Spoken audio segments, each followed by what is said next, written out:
주님, 우리가 이 땅 가운데 살아가면서 저희가 원하는 대로 인생이 만들어지는 것도 아니고, 저희들이 참 뜻하지 않았을 때에 뜻하지 않은 방식으로 어려움과 심지어 저희를 많이 힘들게 하는 고난과 고통들이 발생하게 되는 것이 참 저희 인생 길임을 다시 한번 기억해 볼 때에 그 가운데서 주께서 함께 하시는 것과, 그리고 앞서서 주께서 먼저 가셨던 것이 저희들에게 가장 큰 위로가 됨을 주님 앞에 고백합니다.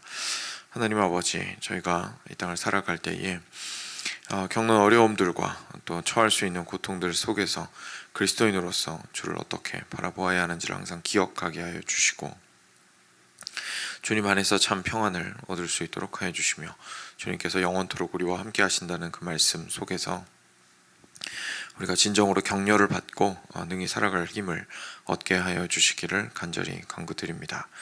사랑하는 주님, 계속해서 요한복음 통하여서 십자가를 향해서 걸어가고 계시는 예수님의 그 길을 보며 저희의 삶 속에서 주께서 허락하시는 귀한 은혜들과 또한 감격들과 그리고 깨달음들을 허락하여 주시기를 다시 한번 간구드립니다. 오늘 아침에도 주께서 말씀하실 것을 기대하오며 우리 주 예수 그리스도의 이름으로 기도드렸습니다. 아멘.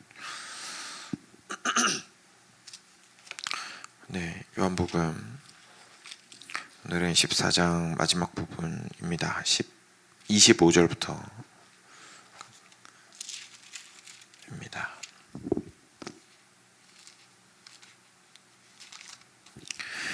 네, 25절부터 31절까지 같이 교독하겠습니다. 내가 아직 너희와 함께 있어서 이 말을 너희에게 하였거니와 보혜사 곧 아버지께서 내 이름으로 보내실 성령 그가 너희에게 모든 것을 가르치고 내가 너희에게 말한 모든 것을 생각나게 하리라. 평안을 너희에게 끼치노니 곧 나의 평안을 너희에게 주노라. 내가 너희에게 주는 것은 세상이 주는 것과 같지 아니하니라. 너희는 마음에 근심하지도 말고 두려워하지도 말라. 내가 갔다가 너희에게로 온다 하는 말을 너희가 들었나니 나를 사랑하였더라면 내가 아버지께로 감을 기뻐하였으리라. 아버지는 나보다 크시니라. 이제 일이 일어나기 전에 너희에게 말한 것은 일이 일어날 때에 너희로 믿게 하려 함이라. 이후에는 내가 너희와 말을 많이 하지 아니하리니 이 세상의 임금이 오겠습니다.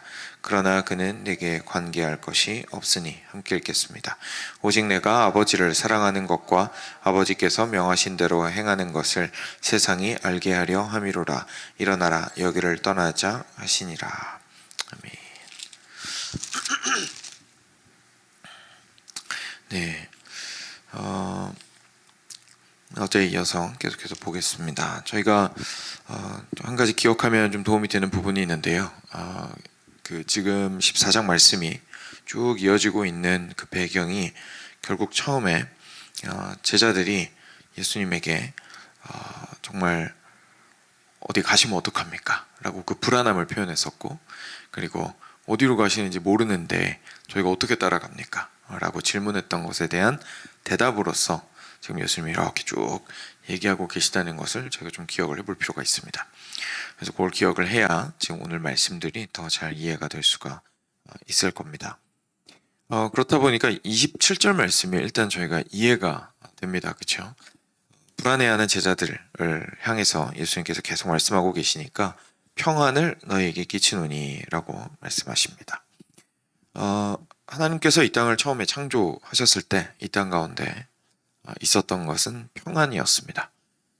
물질이 혼돈 가운데 있고 서로가 서로를 알지도 못하고 존재하는 것은 아무것도 없었던 그때, 흑암밖에 없었던 때에, 그때에 하나님께서 모든 것들을 창조하셨다는 것은 질서를 주시고 모든 것들이 화합하게 하시고 하나로 동일하진 않지만 서로 너무 다른데도 불구하고 하나로 연합할 수 있도록 하여 주시고, 그리고 그 안에서 온전히 놀랍게 평안을 누리도록 하셨다는 것을 저희가 창세기를 통해서 보게 됩니다.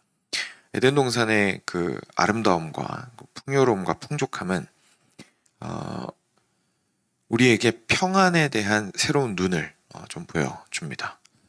우리가 보통 생각하는 평안은 우리가 생각했을 때에는 약간 동양 문화권에서 평안을 보통 이야기를 많이 하는 부분이 있죠. 그래서 저희가 모르겠습니다. 한국 과학적인 거나 동아시아에서 이야기하는 평안에 대해서 아마 잊으신 지 오래일지도 모르겠는데 그 분위기라는 거 저희는 좀 알고 있죠. 그래서 고즈넉한 이렇게 산골이라든지 아니면 시골 마을에서 아주 조용하게 그냥 두런두런 그냥 소 소리 들리고 방울 소리 들리고 고요한 그 풍경들이 저희들한테는 평안을 허락해 주거나 또는 이렇게 잔잔한 물가에서 저희가 함께 앉아서 사랑하는 사람들과 잔잔하게 대화 나누고 하늘 한번 보고 맛있는 음식 한번 먹고 하는 것들 속에서 저희가 평안을 생각을 많이 하게 됩니다. 그게 평안이 아니라는 건 아니지만 그것이 저희들에게 참 귀한 것들이고 필요한 것들이긴 하지만 에덴 동산이 말하는 평안과는 조금 차이가 있는 것 같습니다. 그렇죠? 저희가 에덴 동산을 좀 그림으로 보고 그래서 그런지 모르겠지만 특히 또 그런 그림은 상상에 관련된 거다 보니까 어린이 성경 그림책에 나오는 그림이 대체로 저희들에게 어쩌면 이미지를 좀 많이 주고 있지 않나 싶은데 굉장히 화려하고 에덴 동산은 굉장히 뭔가 울긋불긋하고 이런 느낌들을 좀 저희한테 주죠. 근데 모든 것들이 다 그 안에 존재하고 아름답게 있었고 그리고 그 안에 필요한 모든 것들을 얼마든지 누릴 수 있었다는 그 사실 속에서 사실 우리가 집중해야 되는 것은 평안입니다. 그 어디서도 불안함과 어둠이 발견되지 않는 평안이 죄가 들어오기 전에 에덴 동산에 있었다라는 사실을 저희는 기억할 필요가 있습니다. 그래야 저희가 생각하는 그 평안, 고즈넉하고 조용하고 그것도 평안 맞지만 그게 다가 아니라는 생각을 저희가 좀 할 수 있는 거죠. 원래 평안이란 지금 이 죄악된 세대에서의 평안이란 없는 게 평안한 겁니다. 그죠? 왜냐하면 옆에 뭔가 있으면 시끄럽고 뭐가 있으면 복잡하고 누군가가 있으면 괴롭고 그렇거든요. 그러니까 뭔가 있어서 평안한 경우는 거의 없습니다. 그래서 이 땅 가운데서의 평안은 자꾸 비우는 거고요. 이 땅 가운데서의 평안은 모든 것들을 조용하게 만들고 고요하게 만드는 건데 사실 하나님의 평안은 온 세상 전체가 참 조화와 하나됨을 이루는 그것이 하나님의 평안의 모습이라는 것을 저희가 좀 보게 됩니다. 근데 왜 이 말씀을 드리냐면 처음에 에덴 동산에서 그러한 형태의 평안이 가능했던 유일한 이유는 하나님께서 함께 하셨기 때문이라는 사실을 제가 기억할 필요가 있기 때문입니다. 그 모든 다양하고 서로의 생각도 있고 마음도 있고 의지도 있고 서로의 의견도 있고 그리고 특성도 다르고 한 그 모든 물질들과 그리고 인간들과 동식물들이 온전히 하나로 아름다움을 이루기 위해서는 강력한 하나님의 능력과 그리고 지혜와 무엇보다도 다함이 없는 하나님의 사랑이 끊임없이 공급이 되어야 그 하나됨이 유지가 될 수가 있는 것이죠. 평안이 참 평안이 되기 위해서는 우리는 정말로 하나님이 우리 삶의 주인이 되셔야만 그 평안을 누릴 수가 있습니다. 예수님께서 불안해하는 제자들을 향해서 평안을 너에게 주노라 라고 말씀하시면서 이어서 뭐라고 말씀하시냐면 곧 나의 평안을 너에게 주노라 라고 말씀하십니다. 사랑하는 여러분, 그리스도인의 평안이라는 것은요 그 차원 자체가 다른 것입니다. 우리가 어떠한 상황 속에 있을 때에 앞서 말씀드린 것처럼 좀 조용해야 되고 사람이 없어야 되고 소리도 없어야 되고 매연도 없어야 되고 나를 방해하지도 말아야 되고 내 마음의 근심 걱정도 없어야 되고 하는 외부 환경에 끊임없이 우리는 영향을 받기 때문에 결국 외부 환경을 치워야 내 마음이 조용해지거든요. 그런데 하나님께서 말씀하시는 그 평안은 예수 그리스도의 평안이라는 사실을 저희가 기억하게 되고 예수 그리스도의 평안은 저희들을 에덴 동산으로 다시금 좀 돌아가게 만들면서 하나님께서 함께 하시는 그 평안의 의미에 대해서 다시 한번 기억해 보게 됩니다. 근데 예수님께서 우리한테 주시는 그 평안은 바로 그런 놀라운 의미의 평안이라는 것을 다시 한번 생각해 보게 되겠죠. 그래서 이어서 이렇게 말씀하십니다. 내가 너희에게 주는 것은 세상이 주는 것과 같이 아니하니라. 너희는 마음에 근심하지도 말고 두려워하지도 말라. 그러니까 처음에 우리 제자들이 예수님 어디 가세요? 가시면 안 돼요. 예수님 우리랑 계속 계셔야지. 갑자기 가시면 저 어쩌란 말입니까? 라고 얘기하고 베드로도 제가 목숨을 바쳐서라도 주님을 붙들어 두겠습니다라고 얘기했던 그 말에 대한 대답으로서 예수님께서 이 모든 말씀들을 이렇게 정리하고 계신 거죠. 걱정하지 말아라 얘들아. 그래, 나 가는 건 맞는데, 나 가긴 가는데, 그렇지만 걱정하지 말아라. 내가 너희에게 허락하는 것은 나의 평안함을 너희에게 두고 나는 갈 것이니, 내가 간다고 해서 너희가 불안하거나 힘들어하거나 내가 눈에 보이지 않는다고 해서 안절부절 못할 이유가 없단다 라고 대답을 해주시는 것이죠. 그런데 예수님의 이 평안을 너희에게 끼치노라 라고 말씀하시면서 예수님께서 말씀하신 분이 바로 보혜사 성령님이신 겁니다. 그래서 다시 앞으로 돌아오셔서 25절에 내가 아직 너희와 함께 있어서 이 말을 너희에게 하였거니와 보혜사 곧 아버지께서 내 이름으로 보내실 성령 그가 너희에게 모든 것을 가르치고 내가 너희에게 말한 모든 것을 생각나게 하리라. 예수님께서 하신 모든 말씀들을 성령 하나님께서는 생각나게 하시고 가르치신 모든 것들을 다시금 깨우치게 하실 겁니다. 이 얘기 왜 하셨을까요? 이 자체도 사실이긴 하지만 내가 너희와 함께 하는 것과 마찬가지다라는 얘기를 지금 예수님 해주고 싶으신 겁니다. 그죠? 저희가 만약에 누군가 우리랑 멀리 떠나 있어도 계속 그분과 전화 통화를 하고 계속 그분에 대한 소식들을 들을 수 있고 심지어 요즘 화상통화를 하듯이 화상통화까지 할 수 있다면 그립지만 함께 한다는 느낌을 받을 수 있고 실제로 만약에 삶 속에서 그냥 안부 전화만 하고 끊는 것이 아니라 삶에서 중요한 결정을 할 때에 의견도 묻고 그리고 어떠한 방향으로 살아나가는 것이 하나님의 방향인지 모를 때에 그 뜻에 대한 조언도 듣고 할 수 있다면 실제로 그분의 그 연락이 되는 것은 실제로 그 사람이 나와 함께 한다는 느낌을 우리는 받을 수 있게 될 겁니다. 그런 것처럼 예수님께서 떠나가시지만 성령 하나님을 통하여 우리와 함께 하고 계시기 때문에 성령이 우리랑 함께 하시는 건 다른 분이 우리랑 함께 하시는 게 아니라 결국은 예수 그리스도께서 우리와 함께 하시는 것과 마찬가지이고 그것이 단지 안부 묻는 수준이 아니라 나랑 함께 하셔 그러고 좋고 끝나는 것이 아니라 예수님의 뜻을 따라 살 수 있도록 지속적으로 우리들에게 지혜를 허락하여 주시고 말씀을 읽었는데 그게 그냥 글자로만 보이는 것이 아니라 내 삶을 향한 메시지로서 다가오게 되고 내가 너무나 낙심하고 완전히 자빠져 있을 때에 놀랍게도 주의 말씀을 통하여서 내가 다시금 소성케 되고 일어나게 되고 부활의 능력으로 말미암아 걸어나갈 능력을 얻게 되는 그 모든 과정들을 하시는 성령께서 우리랑 함께 하신다는 것을 예수님께서 이야기해 주신 겁니다. 그리고 나서 평안을 너희에게 끼치노니 라고 하신 거죠. 그러니까 걱정하지 말아라. 참 평안이 너희에게 있도다 라고 이야기한 것이죠. 사랑하는 여러분, 저희가 그리스도인으로서 평안이 무엇이냐에 대해서도 오해를 할 수 있지만 평안을 어디서 얻을 것이냐에 대해서도 얼마든지 오해를 할 수가 있습니다. 저희가 외부적 환경을 저희의 실제 마음, 저희는 불완전하기 때문에 그렇죠. 집중을 할 수 있고 마음을 어지럽히지 않고 잘 다스리기 위해서 실제 책상도 정리하고 주변을 정리를 해야 하는 것은 지혜로운 것입니다. 그렇지만 저희가 어떻게 할 수 없는 인생이 있습니다. 그렇죠? 저희들의 하다못해 저희들의 가족까지도 저희들이 멋대로 할 수가 없습니다. 각자의 뜻을 따라 움직이기 때문이죠.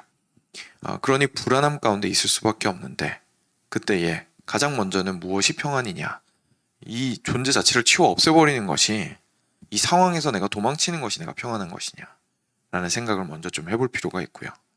두 번째로 방금 말씀드렸듯이 어디서 내가 평안을 찾을 것이냐, 이 사람이 나를 평안을 방해하는 데서 찾는 것이 아니라 환경 속에서 내가 평안을 있다 없다를 결정할 것이 아니라 주께서 나와 함께 하시느냐. 근데 여기서 말하는 주는 사실 정말 구체적으로 내가 성령을 의지하고 있느냐라는 것에 대해서 저희가 다시 한번 생각해 볼 필요가 있다는 것을 오늘 말씀이 얘기해 주시고 있습니다.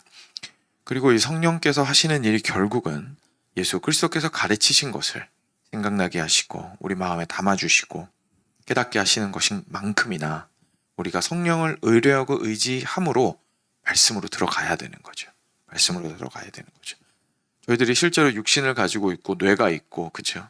아는 것들이 기억이 나는 그런 존재들인데 세상의 말씀을 읽지도 않고 들어가서 연구하지도 않는데 뭐가 생각나고 뭐가 떠오르겠습니까?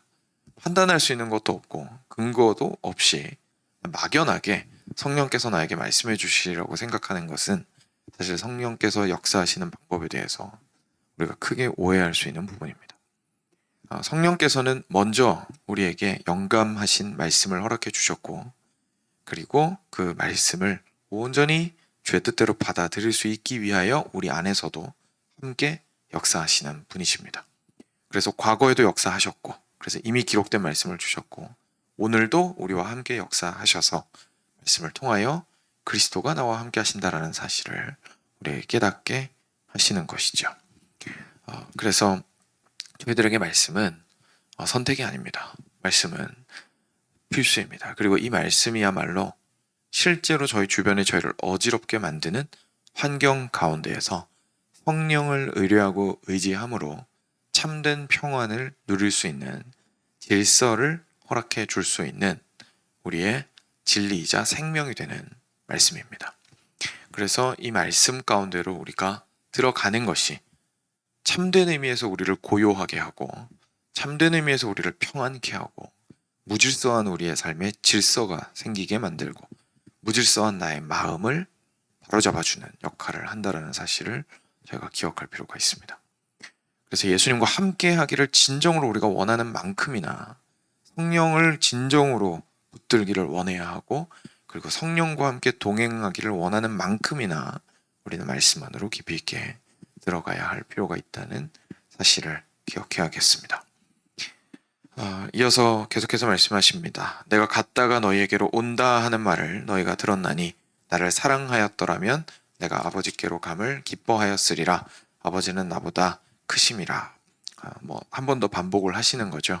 그래서 내가 가는 곳은 아버지께로 가니 내가 간다고 해서 너희가 슬퍼할 것이 아니라 오히려 내가 너희에게 줄 수 있는 것보다 더 큰 것을 주시는 아버지께로 내가 가니 너희들에게는 복이니까 너무 불안해하지 말고 나를 사랑한다면 걱정하지 말고 놓아 죽어라 라고 이야기하십니다. 그렇죠. 실제로 우리 안에 거하시는 성령을 우리에게 주실 것이기 때문입니다. 이제 일이 일어나기 전에 너희에게 말하는 것은 일이 일어날 때에 너희로 믿게 하려 함이라. 그렇죠. 예수님께서 실제로 이렇게 먼저 해석을 해주시지 않았더라면 제자들은 이후에 있을 그 어떤 사건도 이해하기 어려웠을 겁니다. 십자가 죽음도 이해하기 어려웠을 거고요.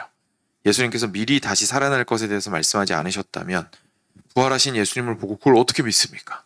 그죠? 예수님께서 실제로 그 얘기를 계속 해오셨으니까 매칭이 되면서 예수님이 약속대로 진짜 다시 사셨구나라는 생각을 하지, 인간 머리로 어떻게 죽은 사람이 다시 살아나겠습니까? 내 눈으로 똑똑히 십자가에 못 박혀 죽은 거 봤는데, 예수님께서 말씀하신 것이 없었다면 십자가도 부활도 해석이 안 되고, 그리고 내가 아버지께로 돌아간다라는 승천에 대한 말씀이 없었다면 구름 위로 올라간 그 예수님을 보고 당황하기만 하지 그게 무슨 의미인지 제자들이 또 어떻게 알았겠습니까? 그리고 보혜사 성령을 주시겠다는 약속을 하지 않으셨다면 오순절에 뭔가 신기한 일이 일어나긴 했는데 그 일이 무슨 일인지 제자들이 어떻게 알았겠습니까? 예수님께서 필요한 모든 것들을 가시기 전에 다 얘기해 주시고 가신 거죠.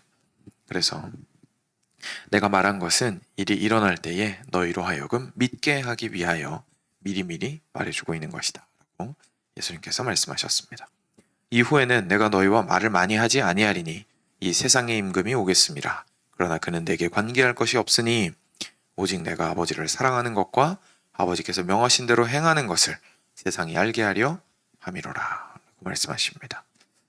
이 말씀이 별것 아닌 것 같은 말씀이어도 저희들에게 마지막으로 굉장히 위로를 주는 말씀인데요. 이렇게 말씀하시는 겁니다. 여기 있는 세상의 임금은 사탄입니다. 그래서 세상 속에서 굉장히 큰 힘으로 역사하게 될 것은 결국 사탄입니다.